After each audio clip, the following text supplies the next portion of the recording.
Aksi nyata modul 2.1 dan 2.2 pembelajaran berdiferensiasi dan sosial emosional di kelas 6A SD Negeri 1 Arca Winamo. Assalamualaikum warahmatullahi wabarakatuh. Perkenalkan, nama saya Aminah Agustina.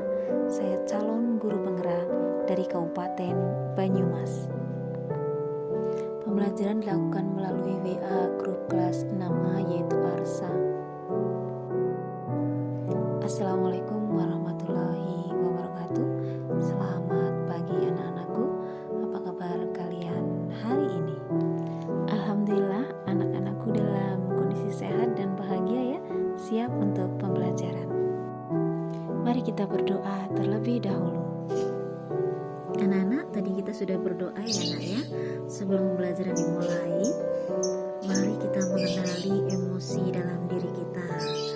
Nanti Bu Tina akan share gambar ya. Ada gambar roda emosi. Kalian memilih warna yang sesuai dengan perasaan hati kalian saat ini. Kemudian jelaskan alasannya kenapa. Akan Bu Tina kasih contoh ya nak ya. Bu Tina memilih warna kuning karena saat ini Bu Tina gembira, bahagia akan mulai pembelajaran dengan kalian.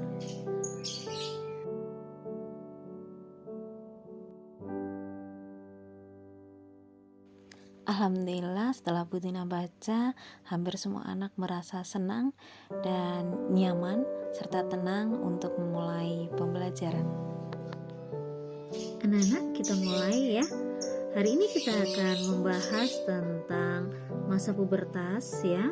Ciri-ciri masa pubertas, kemudian bagaimana cara menjaga kebersihan alat reproduksi, juga ada pidato, dan nanti IPS-nya kita akan belajar tentang kerjasama ASEAN ya nak ya. Sebelumnya Bu Tina minta kalian memilih ya sesuai dengan minat kalian. Yang pertama ada teks tentang masa pubertas, kemudian yang kedua ada video dan ada poster ya nak. Kalian pilih di antara 3 materi ini sesuai dengan minat kalian. Silahkan dibaca, ditonton ataupun diamati gambarnya.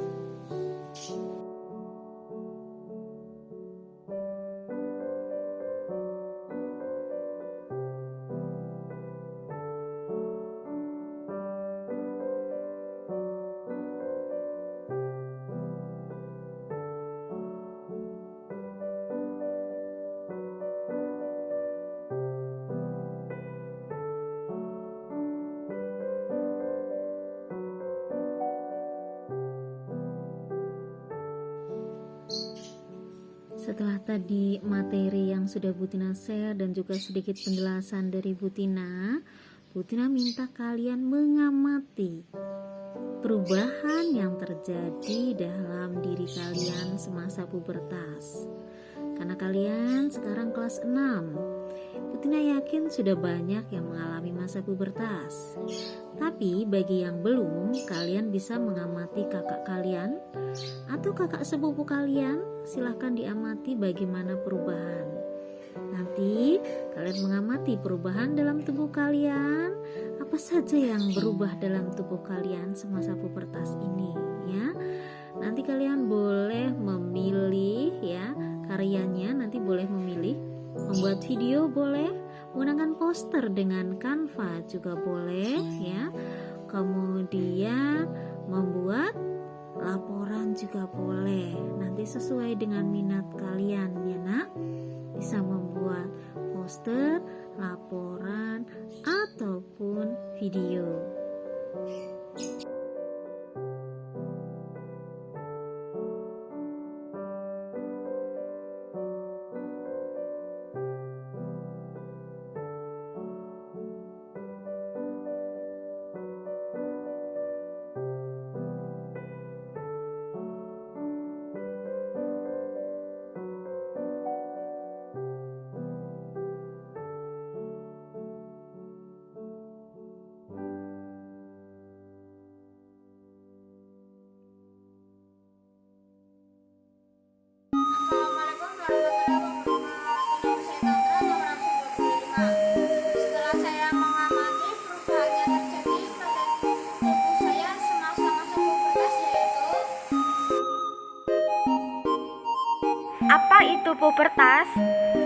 puber atau pubertas merupakan salah satu tanda anak sudah menginjak usia remaja.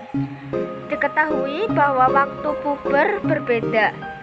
Datangnya masa puber ditandai perubahan yang terjadi pada tubuh, organ vital, serta emosi. 13 tahun.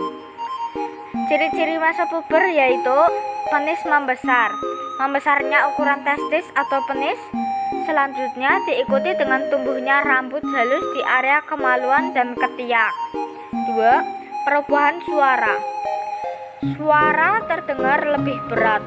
Pasalnya, testosteron menyebabkan tulang rawan dalam kotak suara tubuh lebih besar dan tebal.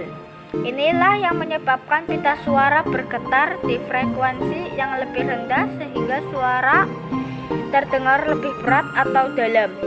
Ketiga, dengan muncul kumis atau jenggot. Tumbuh kumis atau jenggot tipis yang tumbuh di wajah. Keempat, konsumsi makanan sehat dan bergizi.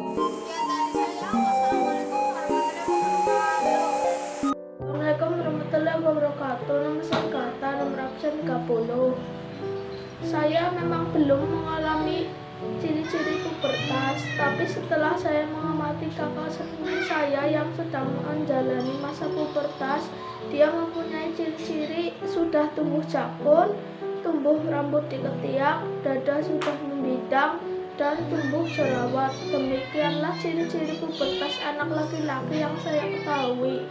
Wassalamualaikum warahmatullahi wabarakatuh.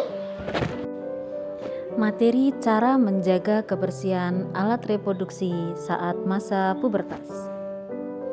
Murid boleh memilih materi sesuai minat belajar berupa teks, bacaan, poster, dan juga video. Diferensiasi proses.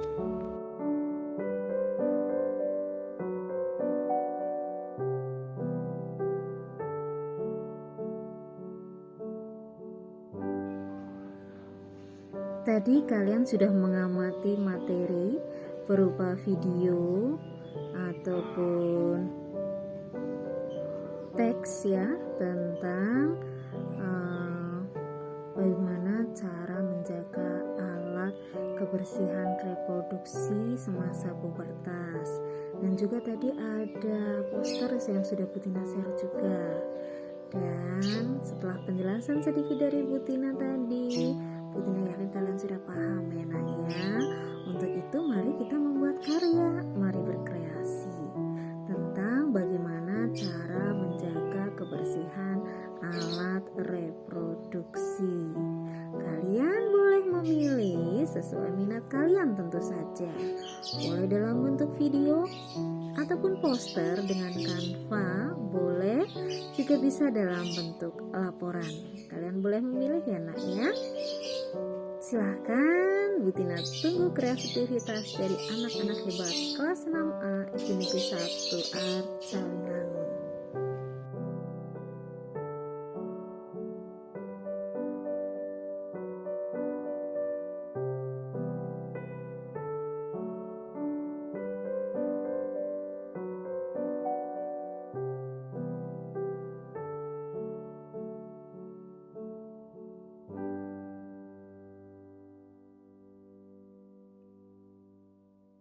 Assalamualaikum warahmatullahi wabarakatuh. Nama saya Sylvia, nomor absen 31.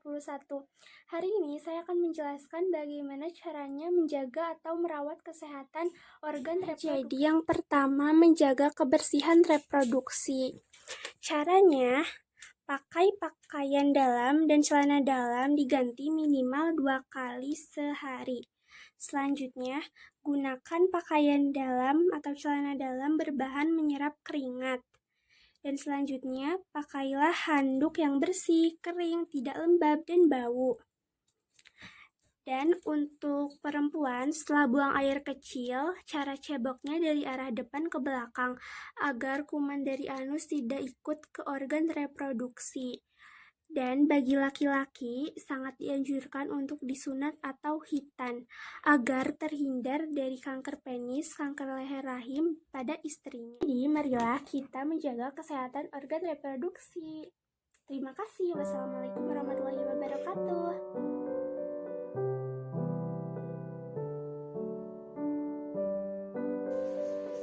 Anak-anak, sebelum kita melanjutkan agar lebih fokus, mari kita melakukan teknik stop. Singkatan dari S-nya itu stop atau berhenti dari segala aktivitas. T-nya take a deep breath, itu adalah mengambil nafas panjang ya. Kemudian ada O, observe, yaitu mengamati, dan P-nya ada proceed, artinya kita melanjutkan. Kita mulai ya nak ya, berhenti dulu semuanya. Kemudian kita ambil nafas panjang.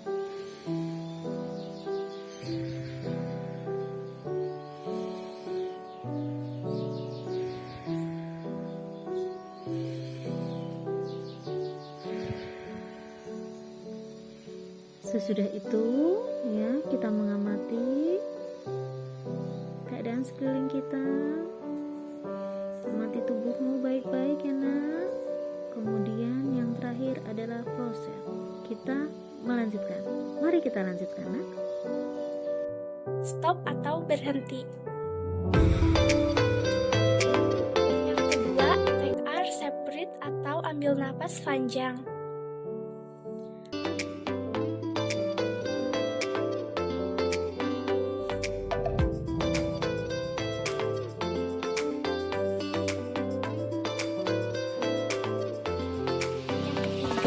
Observi atau mengamati. Kita amati diri kita dan juga sekeliling kita.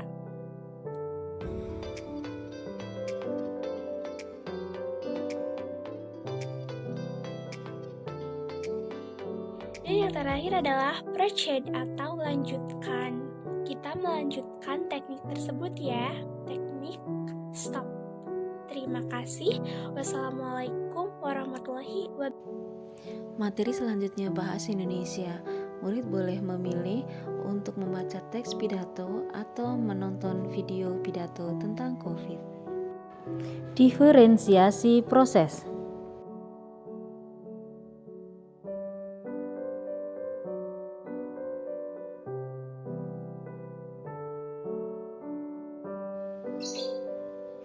Anak-anak, tadi kalian sudah mengamati tentang pidato ya. Ada teksnya, ada juga video tentang pidato mengenai COVID, ada juga tadi linknya yang sudah Bu Tina tahu kan. Jadi gini anak-anak, nanti kalian boleh membuat karya berupa pidato ya, menuliskan pidato ya, sesuai dengan minat kalian. Kalian yang suka olahraga boleh dong membuat pidato tentang olahraga. Kalian yang suka kesehatan boleh membuat pidato tentang COVID ya, tentang bagaimana cara menjaga diri ketika masa-masa seperti ini.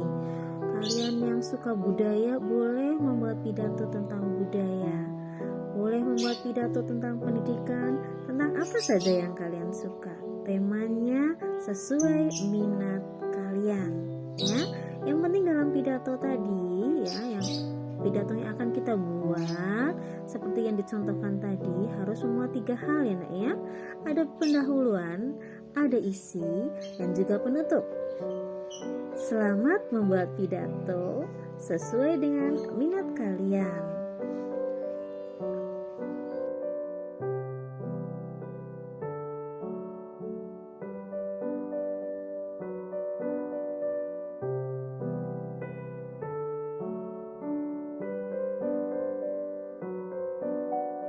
Materi IPS kerja sama ASEAN. Murid boleh memilih untuk membaca teks atau menonton video. Untuk kegiatan penutup, membuat kesimpulan dibimbing oleh guru dan juga refleksi murid setelah melaksanakan pembelajaran. Bagaimana perasaan anak-anak setelah mengikuti pembelajaran hari ini? Refleksi sebelum pembelajaran. Saya merasa senang, bersemangat dan antusias untuk menyiapkan pembelajaran berdiferensiasi dan juga pembelajaran sosial emosional. Yang pertama saya lakukan adalah memetakan kebutuhan murid. untuk melaksanakan pembelajaran berdiferensiasi. Strategi diferensiasi yang saya siapkan adalah proses dan juga produk. Sedangkan untuk pembelajaran sosial emosionalnya, saya menerapkan 2 kompetensi, yaitu kompetensi kesadaran diri dan pengendalian diri. Untuk kompetensi kesadaran diri, saya menggunakan teknik akurasi persepsi, yaitu pengenalan diri pada perubahan anak ketika mengalami masa pubertas. Sedangkan untuk kesadaran diri saya menggunakan teknik stop.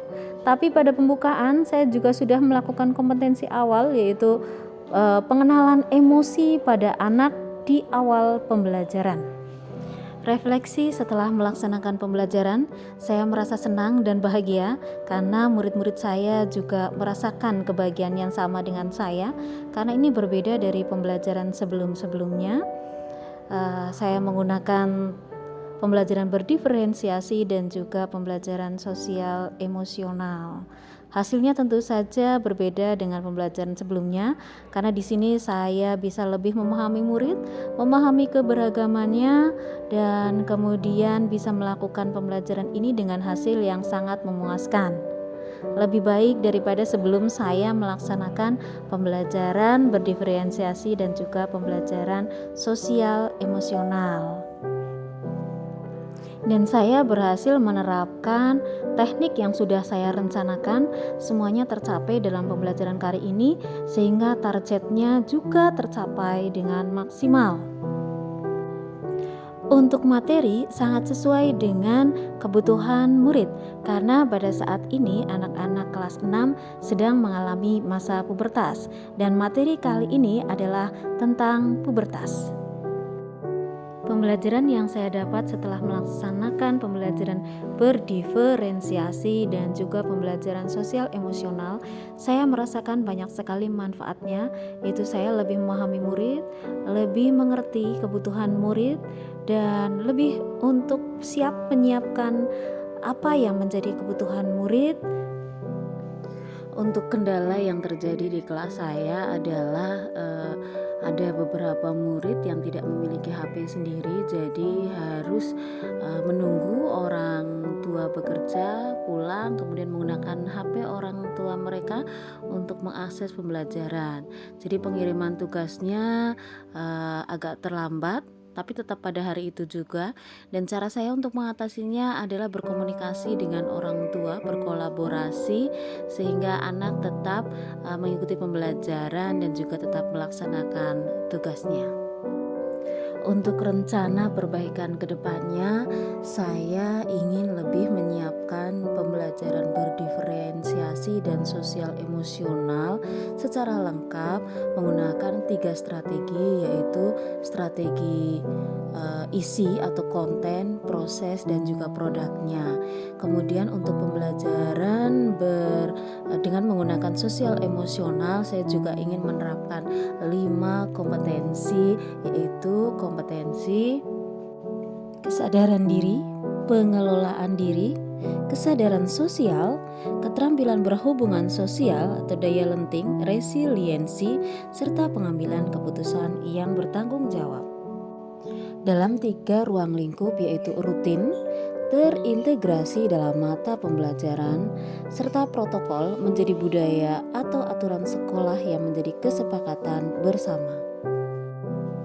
Sehingga nantinya pembelajaran di kelas lebih menyenangkan, anak-anak lebih fokus, dan saya bisa memahami kebutuhan murid sehingga bisa menyesuaikan kebutuhan belajar murid, serta mewujudkan merdeka belajar di kelas, dan hasilnya lebih memuaskan, target tercapai, anak-anak bisa selalu mengendalikan diri, karena insya Allah saya akan melakukan teknik stop secara rutin di kelas saya. Akhir kata, terima kasih dan salam bahagia dari Banyumas. Wassalamualaikum warahmatullahi wabarakatuh.